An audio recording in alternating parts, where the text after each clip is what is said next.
आज हम बर्तिमई की कहानी देखेंगे। इस कहानी को आप लुका 18:35 से 43 और मरकुस 10:43 से 52 में देख सकते हो। यह कहानी हमसे काफी चीजें बताती है जो हमारे विश्वास के लिए जरूरी है। हम जानते हैं कि आज का एपिसोड आपके विश्वास को एक नई प्रेरणा और आपकी प्रार्थनाओं को असरदार बनाने में मदद करेगा।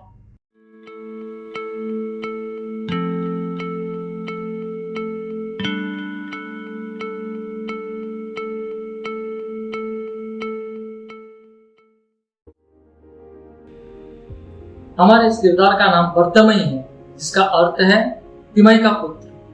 वह अंधा था और यरीहो नगर के सड़क पर बैठकर भीख मांगता था। हम देखते हैं कि उसकी कुछ और भी विशेषताएं हैं जो उसे खास बनाती हैं। यीशु जब अपनी सेवकाई में यात्रा करता था तो उसके साथ उसके शिष्य और कई सारे लोग भीड़ के शक्ल में उनके साथ ही चलते थे और साथ ही जिस नगर या गांव में जाते थे वहां की भीड़ भी उनमें शामिल हो जाती थी। इस कहानी में हम देखते हैं कि यीशु यरीहो नगर से जा रहा है और नगर के बाहर बर्तिमई है जो सड़क पर भीख मांगने बैठा है। जब बर्तिमई को पता चलता है कि कुछ खास हो रहा है, क्योंकि भीड़ के गुजरने का एहसास उसे होता है, वह लोगों से पूछता है कि कौन आया है, और लोग कहते हैं कि यीशु नाज़री आया है और अब प्रस्थान कर रहा है। यह सुनकर बर्तिमई जोर से चिल्लाने लगा, यीशु दाऊद की संतान, मुझ पर दया कर। और यह बार बार चिल्लाने लगा। लोग जो वहां थे वे परेशान होकर उसे डांटने लगे कि वह चुप हो जाए, पर वह और भी अधिक जोर से पुकारने लगा, यीशु दाऊद की संतान, मुझ पर दया कर। यीशु मसीह उसकी आवाज सुनकर थम जाता है और उसे बुलाता है। लोग बर्तिमई को उत्साह से कहते हैं, ढाढ़स बांध, वह तुझे बुला रहा है। बर्तिमई उसी क्षण अपना कपड़ा फेंक कर शीघ्र उठा और यीशु के पास आया। यीशु बर्तिमई से पूछता है, तू क्या चाहता है कि मैं तेरे लिए करूं? बर्तिमई ने कहा कि हे रब्बी, कि मैं देखने लगूं। यीशु उससे कहता है, चला जा, तेरे विश्वास ने तुझे चंगा कर दिया है। और वह तुरंत देखने लग गया और मार्ग में यीशु के पीछे हो लिया। अगर इस कहानी को गहराई से देखें तो हमें बहुत कुछ हासिल होता है। पहला, जानना। हम देखते हैं कि बर्तिमई न पढ़ा लिखा था और न ही धनवान था, पर उसे मसीह जिसकी प्रतिज्ञा शास्त्र में की गई थी उसे पता था। लोग उससे कहते हैं कि यीशु नासरी आया है, पर उसने पुकारा, यीशु दाऊद की संतान, मुझ पर दया कर। उसने वह जानकारी शायद किसी विद्वान से या शास्त्र के जानकार लोगों से, या जब कोई शास्त्र के बारे में खास सभा होगी उसमें बैठकर हासिल की होगी। दूसरा, विश्वास को बढ़ाना। उसकी यह जानकारी उसके विश्वास को मजबूत बनाती है। जैसे रोमियो वचन 10:17 में कहता है, विश्वास सुनने से और सुनना मसीह के वचन से होता है। उसने अपने विश्वास को बड़ा होने दिया और यह विश्वास उसे यीशु के पास खड़ा कर दिया। यीशु ने उसकी आवाज सुनी जो विश्वास से भरपूर थी, और यह विश्वास यीशु को रोकती है। उसका विश्वास आसपास की धमकी को भी नजरअंदाज कर देती है। लोग उसे डांटते हैं कि चुप हो जाए, पर वह और भी जोर से पुकारता है। तीसरा, विश्वास का उपयोग करना। आज हम में और बर्तिमई में एक सबसे बड़ी समानता है। उस समय बर्तिमई अंधा होने के कारण देख नहीं सकता था, और आज हम अपनी आंखों से यीशु मसीह को नहीं देख सकते। हम दोनों के पास एक माध्यम है यीशु से संपर्क करने का, और वह है विश्वास। विश्वास की परिभाषा हम इब्रानियों 11:1 में देख सकते हैं। अब विश्वास आशा की हुई वस्तुओं का निश्चय और अनदेखी वस्तुओं का प्रमाण है।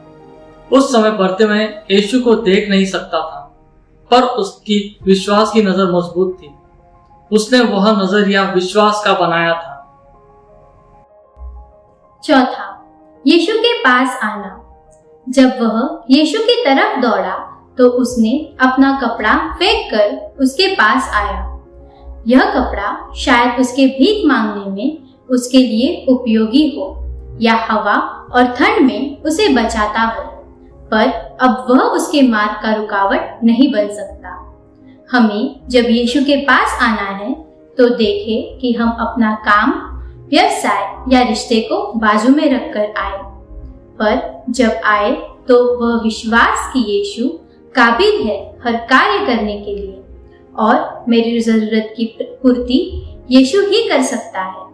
इब्रानियों 11 वचन 6 कहता है, विश्वास बिना उसे प्रसन्न करना अनहोना है, क्योंकि परमेश्वर के पास आने वाले को विश्वास करना चाहिए कि वह है और अपने खोजने वाले को प्रतिफल देता है। हमारा विश्वास हमारे यकीन को दिखाता है और हमारा जीवन बताता है कि हम किस पर विश्वास करते हैं। 5वां, प्रार्थना। जब बरतिमै यीशु के पास आया, यीशु को पता था कि बरतिमै अंधा है और यह भी कि यीशु के पास आने वाले हर मनुष्य के हृदय की बात को और होने वाली हर घटना के विषय में वह जानता था। फिर भी यीशु बरतिमै से पूछता है कि तू क्या चाहता है कि मैं तेरे लिए करूं?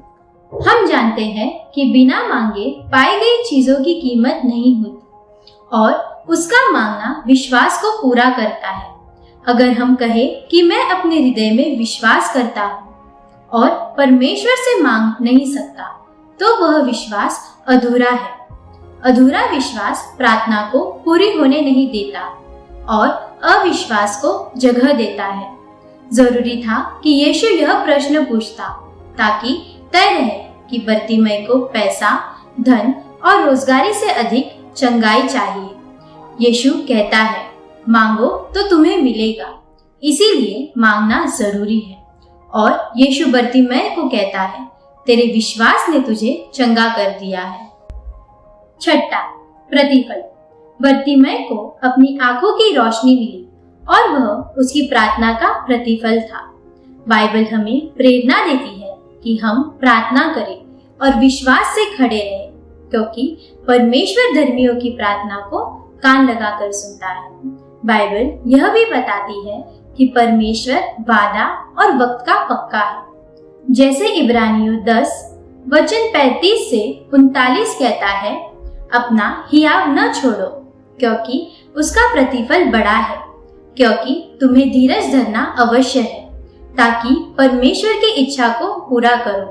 तुम प्रतिज्ञा का फल पाओगे, क्योंकि जब बहुत ही थोड़ा समय रह गया है, जबकि आने वाला आएगा और देर न करेगा और मेरा धर्मी जन विश्वास में जीवित रहेगा, और यदि वह पीछे हट जाए तो मेरा मन उससे प्रसन्न न होगा।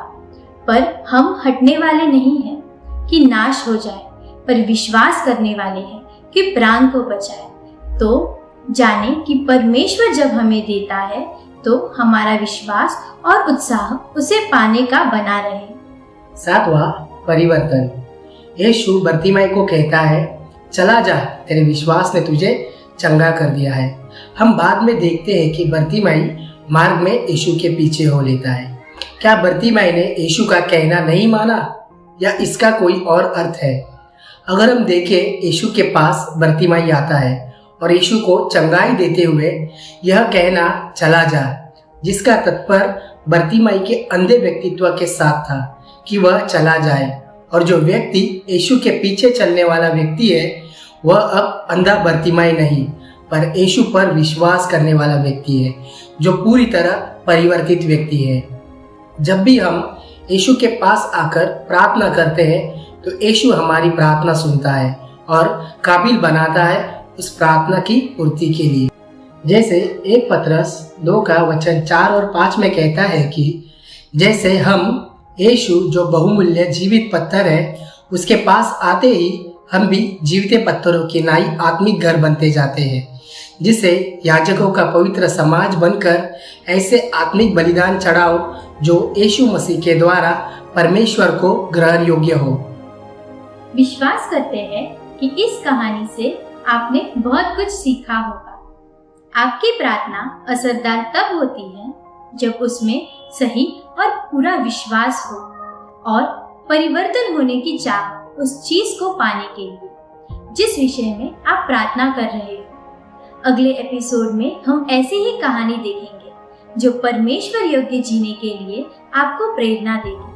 प्रभु आपकी हर प्रार्थना ग्रहण करे। आमीन।